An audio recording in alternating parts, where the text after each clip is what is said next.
जय श्री राम। प्रिय भक्तों,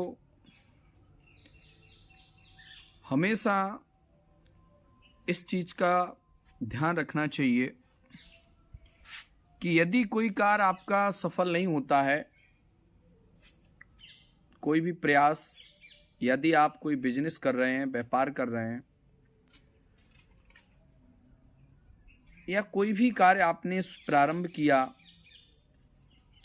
और उस कार्य में अगर सफलता नहीं मिल रही है, तो हमें यह नहीं सोचना चाहिए कि शायद अब हम इस कार्य को नहीं कर सकते।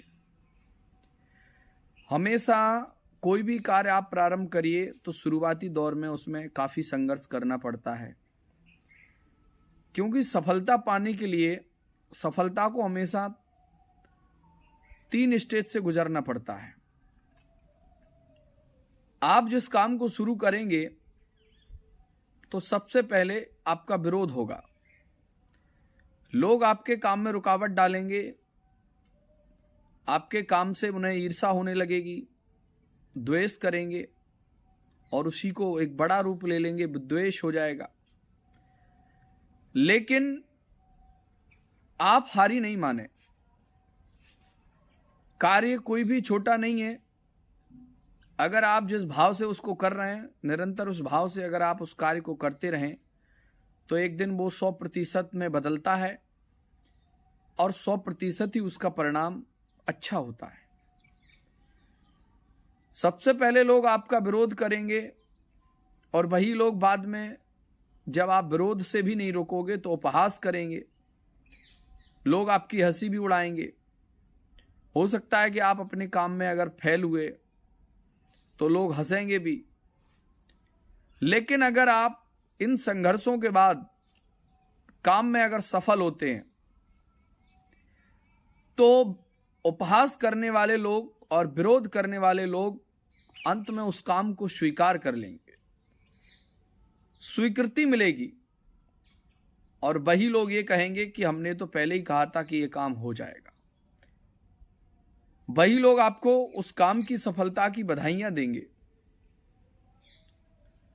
तो आपको हमेशा इस बात का ध्यान रखना है कि किसी भी काम की शुरुआत करें और अनावश्यक लोग उसमें बाधा डालें और उन लोगों को देखकर, उन लोगों की धमकियों से या उन लोगों के व्यवहार से अगर आप उनसे डरेंगे, तो शायद आप अपने कार्य को पूरा नहीं कर पाएंगे। हमेशा जब हम कार्य की शुरुआत करें तो उस कार्य की पूरी भूमिका पहले बना लें, ताकि आप हंसी के पात्र ना बने। कार्य की भूमिका बनाना, उसकी कार्यशैली क्या रहेगी, जिस काम को आप कर रहे हैं उसमें आपको कितना अनुभव है, या अनुभव नहीं है तो आपके गुरु कौन है। मुझे इस बात का एक अनुभव हुआ कि मैंने जब किसी कार्य को प्रारंभ किया और अगर उसकी भूमिका नहीं बनाई और उस कार्य की तैयारी नहीं की, तो कहीं ना कहीं उसमें असफल रहा। और जिस कार्य को तैयारी के साथ और पूरी भूमिका बना के उसके दोनों पक्षों को देखा, नेगेटिव और पॉजिटिव को देखा, फिर उसको कार्य को किया, तो उसमें सफलता मिली।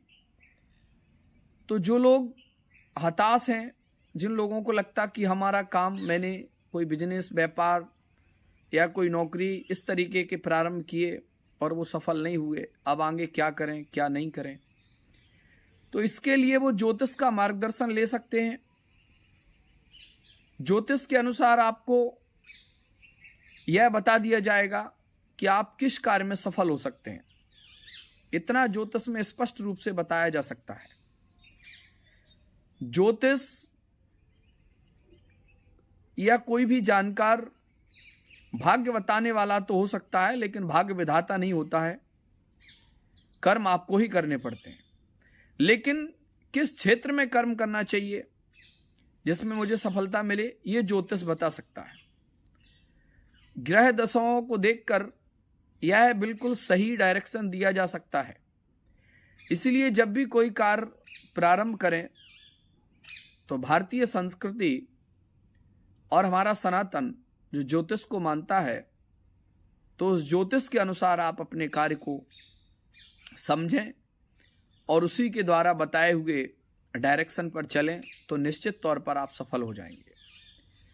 आशा करते हैं कि आप हताश नहीं होंगे और सही मार्गदर्शन लेकर ज्योतिष को अपनाकर या किसी और विधा को पकड़कर अपने जीवन की राह को और सुगम और सरल बनाएंगे। आप सभी भक्तों को